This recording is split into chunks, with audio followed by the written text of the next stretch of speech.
bayobozi b'inzego nkuru z'igihugu cyacu,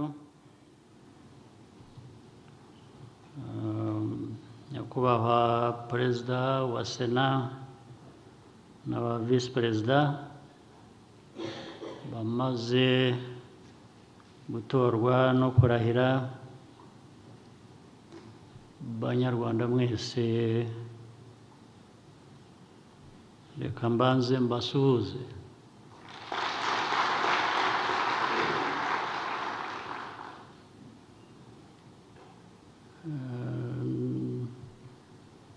Mu gutora kandi kw'abasena aba visi perezida n'iki, mpere ku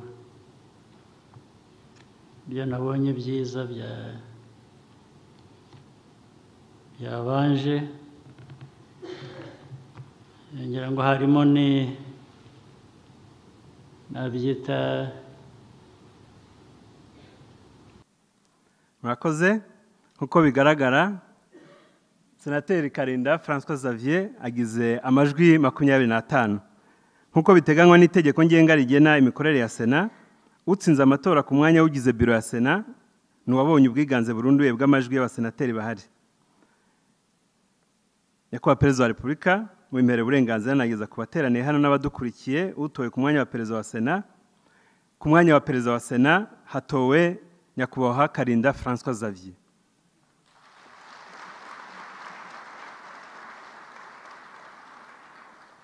Murakoze.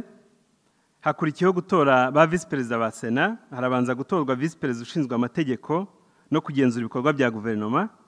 Nk'uko byagenze ku mwanya wa Perezida wa Sena, umusenateri ashobora kwiyamamaza cyangwa akamamaza mugenzi we. Muri uyu mwanya abanyakubahwa ni uwanyu, bifuza gusaba ijambo. Ndabona hari senateri usaba ijambo. Senateri, ijambo ni iryanyu. Murakoze nyakubahwa Perezida wa Repubulika. Nitwa Uwizeyimana Evode, ndi umusenateri ariko ntabwo ndi mu bamaze kurahira. Njyewe indahiro yanjye nayikoze muri 2020, iracyari valide kugera next October 2025. Nkaba rero nsabye ijambo, ntashaka kwiyamamariza uyu mwanya.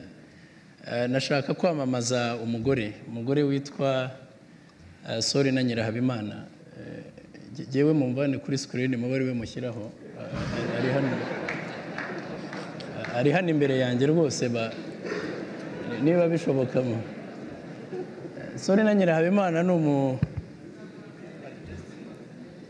ngira ngo nshatse ubu n'uwashaka nagarukira aha, ariko ni umugore umutegarugori nzi kuva mu myaka ya za 90. Kwamamaza umuntu umaze imyaka 34 n'itanu muzi ntabwo bigoye. Ni umuntu wize amategeko, ntabwo ndi bujye muri CV ye iri detailed kuko iri muri public domain, ntabwo ndi bubitindeho byo. Mu mirimo myinshi yakoze igaragaza ubunararibonye bwe, yabaye mu miryango itegamiye kuri leta, civil society, yabaye nko mu muryango witwa Haguruka ukora cyane ku bintu bijyanye n'uburenganzira bw'abagore n'abana. Yabaye muri kabineti muri za ministeri zitandukanye mu nshingano muzi nyakubahwa Perezida wa Repubulika, kandi uko mbazi ntabwo mwakorana n'umuntu udasobanutse, ntibishoboka. Niyo haraye uyu munsi nta harare ejo ntabwo bikunda, ariko yahagarariye u Rwanda Geneva ku rwego rwa ambasaderi, ndetse abana icyo gihe akaba at the same time akaba yari na permanent representative muri UN, hari amashami y'umuryango w'abibumbye akorera Geneva. Muri izo nshingano zose akaba yaragiye azitwaramo neza, ndetse nkiri muri kabineti tukaba twaranakoranye, twajyaga duhura muri za cluster mu rwego rwo gukorana. Ni umuntu uzi gutega amatwi, ni umuntu ujya inama, ni umuntu njye sinigeze mubona arakaye. Jewe hari ubwo byageragamo nkarakara turimo gukorana, ariko we sindabona arakaye. Niyo twabaga tutumvikanye yaravugaga ati dushobora kuba tunaniwe, reka tuzagaruka ejo dukomeze iyi ngingo. Bugacye mu gitondo byakemutse, ibintu byose biri ku murongo, ariko wenda abantu bari bananiwemo. Nibaza rero ko nyakubahwa Perezida wa Repubulika yanabaye mu nshingano za nyuma State Minister for Constitution and Legal Affairs, inshingano yansimbuyemo, ndetse nyuma yaho twakomeje no kuvugana tureba ibyo naba narasize biri pending. Ni umuntu uzi gutega amatwi akajya inama, hambonese icyo nkimuziho. Ngira ngo rero nyakubahwa Perezida wa Repubulika, icyo narangirizaho Sorina ni inkotanyi cyane, ariko ntabwo mvuze ngo ni inkotanyi kazi kuko nta kinyarwanda kirimo, nta n'icyo byaba bivuze. Ni inkotanyi cyane nicyo muziho. Nkibaza yuko rero uyu mwanya wo kuba Vice Perezida wa Sena ushinzwe amategeko no kugenzura ibikorwa bya guverinoma uhura neza n'ubunararibonye bwe n'ibyo yize n'izindi nshingano yarangije neza. Nkaba nsaba bagenzi banjye rero ko twamuhundagazaho amajwi tukamutora kuko nta n'ukundi byagenda. Murakoze nyakubahwa Perezida wa Repubulika. Amayeri y'ikinyabupfura cyangwa ikinyabupfura mu mayeri. Evode yabanje yamamaza Sorina, arabanza twese aducura oxygen. Umwanya twayasobanura njye nabirebaga ko nta wundi uri yatorewe aho ngaho, nta wundi wajyaga kwiyamamaza cyangwa kwamamaza undi uwo mwanya. Ubwo ubutaha ngira ngo hari abenshi biza ayo mayeri, ubwo muzibuke kubikoresha. Reka nshimire Perezida wa Sena n'aba Vice Perezida izi nshingano bemeye kandi batorewe. Ndabizi ko aho baturutse mu zindi nshingano bakoreraga igihugu cyacu, nta gushidikanya ko imirimo bayumva n'uburemere bwayo. Ariko icyangombwa ni ugusezeranya abo bayobozi, ni ugusezeranya Sena ubwayo ko hazaba ubufatanye, ubwuzuzanye. Ngira ngo imirimo dufite imbere yacu ni myinshi, ifite uburemere. U Rwanda dufite ibintu byinshi by'umwihariko biva mu mateka, biva muri politiki, biva ko dutuye mu karere,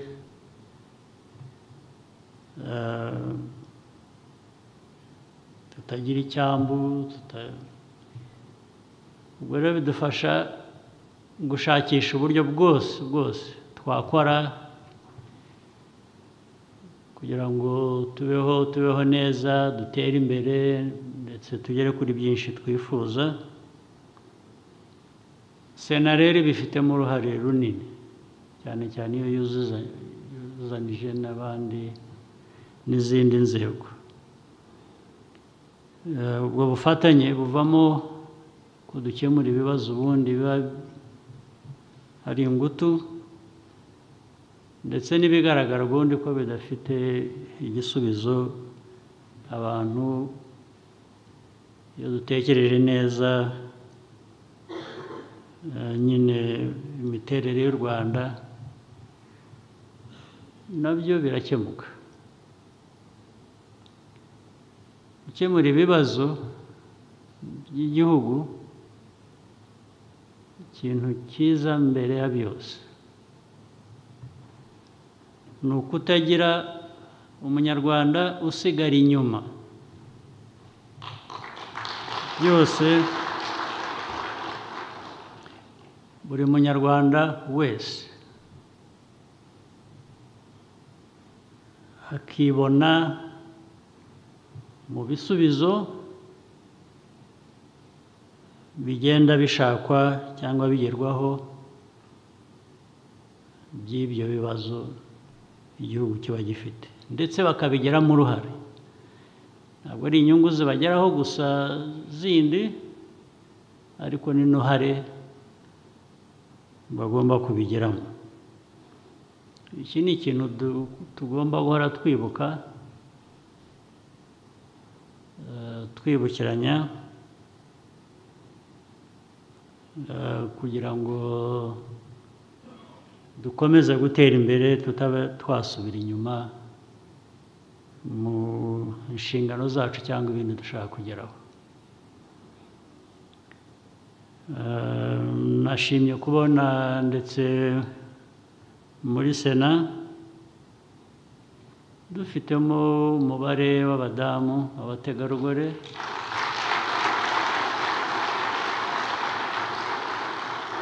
utubutse birashimishije no mu zindi nzego ntabwo wenda aribo bahora bazi imbere gusa mu mubare ariko hakwiye kubamo umubare uhagije naho ubundi bibaye ko buri hose umubare ari uwa mbere w'abadamu nabyo byahungabanya uburinganire ariko ibyo ni ikiganiro gusa naho ubundi ntacyo bitwaye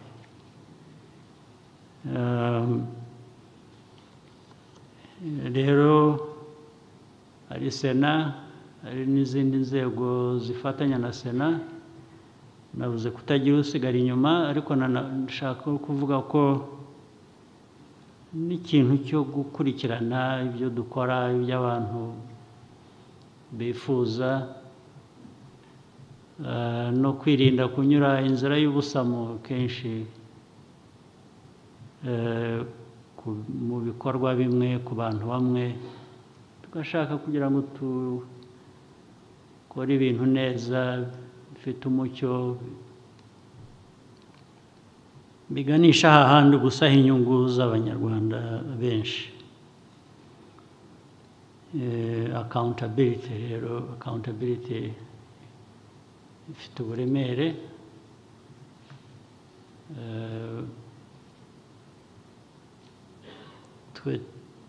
ariko wenda n'aya mahirwe yaza kuba tuyafite sinayifuza ariko bimeze nayo ngiye kuvuga ngo twebwe nta nubwo dufite byinshi byo gusesaguraga hari ababifite ariko nabigize nabyo sinabisesagura nabikoresha neza mu nyungu z'abaturage kandi niko bikwiye nibyo bifuza ndabasaba rero cyane nanone gukurikirana ibintu byo kujya tubona ibibazo by'abaturage no mu byaro hirya ibyiza twabonye interineti dufite ikoranabuhanga kujya tumenya ibibazo by'abanyarwanda binyuze mu mbuga nkoranyammakuru ukabona umuntu yohereje ikintu avuga ati ariko mwadutabaye aha ngaha muri aka karere muri uyu murenge ko ibintu bitameze neza ntabwo bikwiye kugeraho dukwiye kuba tubizi kubera ko nicyo sena n'izindi nzego nicyo zibereyeho ntabwo ari ibintu kubasanga hano gusa muri iyi ngoro bicayemo dukwiye kugera kuri bariya baturage kugira ngo binyure mu zindi nzira bitugereho bize bitugeraho direct ndabasaba nkomeje rero ndibwira ko twabishyiramo umwete hanyuma narangiza mbifuriza akazi keza, ibihe byiza, mugire n'ubuzima bwiza. Murakoze.